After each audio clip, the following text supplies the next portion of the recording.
everyone, this is Dr. Kajal welcoming you to the journey from Mohan to Mahatma, the narration of Mahatma Gandhi's autobiography, the story of my experiments with truth. Phoenix settlement के आगे गांधी जी लिखते हैं कि Johannesburg में settle होने के बावजूद मेरी जिंदगी में कोई सेटलमेंट थी ही नहीं। मैं सोच रहा था कि मैं अब शांति से अपना जीवन बिताऊंगा। उसी समय मुझे जुलू विद्रोह की खबर मिली। मेरा उस समय यह मानना था कि ब्रिटिश एम्पायर पूरे दुनिया के भले के लिए है। मैंने गवर्नर को पत्र लिखा और उन्हें कहा कि मैं इंडियन एम्बुलेंस कॉर्प्स बनाकर वहां सहायता करना चाहता हूँ। इस प्रस्ताव को उन्होंने तुरंत मान्यता दी। उसके बाद जब मैं विद्रोह की जगह पहुंचा तो मुझे ध्यान में आया कि वहां पर रेबेलियन जैसा कुछ था ही नहीं। वास्तव में जुलू लोगों के ऊपर एक नया टैक्स लगाया गया था और उनके मुखिया ने यह टैक्स देने के लिए मना किया था।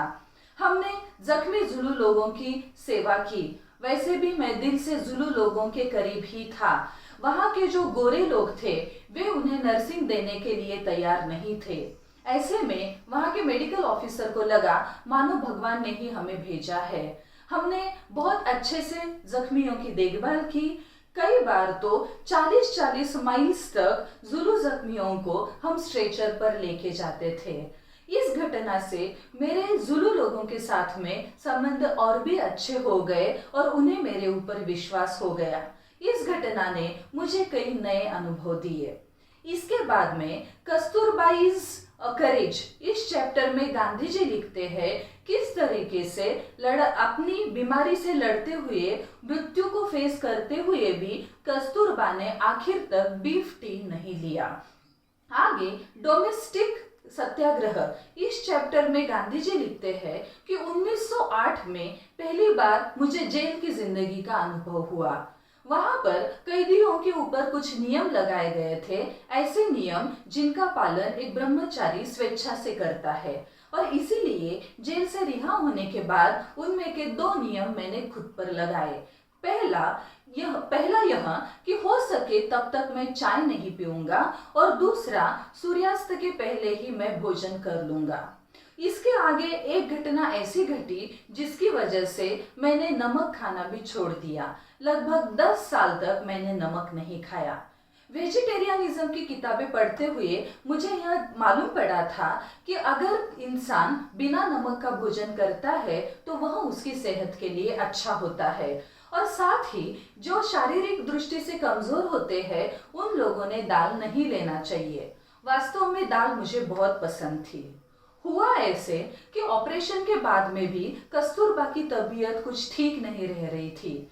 सारे इलाज जब बेइलाज मालूम हुए तो मैंने उन्हें सलाह दी कि वे नमक और दाल छोड़ दे, लेकिन उसके लिए वह तैयार नहीं थी। मैं उन्हें बार बार समझाने की कोशिश करता रहा तो आखिर में उन्होंने मुझे चैलेंज किया कि अगर आपको भी ये चीजें छोड़ना पड़े तो आप नहीं छोड़ोगे। मुझे इस बात से दुख भी हुआ और खुशी भी। खुशी इस बात की कि इस घटना से मुझे उनके ऊपर मेरा प्यार जताने का मौका मिल गया था। मैंने उनसे कहा कि तुम गलत सोचती हो। अगर मुझे डॉक्टर सलाह देते थे तो मैं अवश्य उनकी सलाह मान लेता था और आज भी मैं तुमसे यह कहता हूँ कि भले ही मुझे डॉक्टर ने सलाह नहीं दी है लेकिन 1 साल के लिए मैं नमक और दाल छोड़ दूंगा, भले ही तुम इन चीजों को छोड़ो या ना छोड़ो। इस बात से उन्हें एकदम शॉक लगा और दुख भी। उन्होंने कहा मुझे माफ कर दो, आपको जानते हुए भी मैंने इस तरीके से आपको उकसाना नहीं चाहिए था। मैं ये चीजें छोड़ दूंगी लेकिन आप अपनी कसम वापस ले लो। मैंने उनसे कहा कि यह चीजें तुम्हारे लिए भी अच्छी रहेगी और मेरे लिए भी, और अब यह कसम मैंने सीरियसली ली है तो उसे छोड़ने का तो सवाल ही नहीं आता है। इस बात को मैं सत्याग्रह की एक घटना मानता हूँ और मेरे जीवन के सबसे मीठे अनुभवों में से एक मीठा अनुभव यह था। आगे मैंने खुद के ऊपर और भी मर्यादाएं डालने की कोशिश की ताकि मैं ब्रह्मचर्य का और अच्छे से पालन कर सकूं। धीरे धीरे मैंने दूध भी छोड़ दिया और मैंने फ्रूट डाइट अपनाया। उसमें भी जो सस्ते फ्रूट्स अवेलेबल होते हैं वो लेने का मैंने निश्चय किया। मेरे खाने में ज्यादातर अब कच्ची मूंगफली, खजूर, कच्चे केले या पके हुए केले, ऑलिव ऑयल, इस तरीके के कुछ चीजें मैं लेने लगा था। और धीरे धीरे मुझे ध्यान में आया कि यह मेरे लिए अच्छा साबित हो रहा था।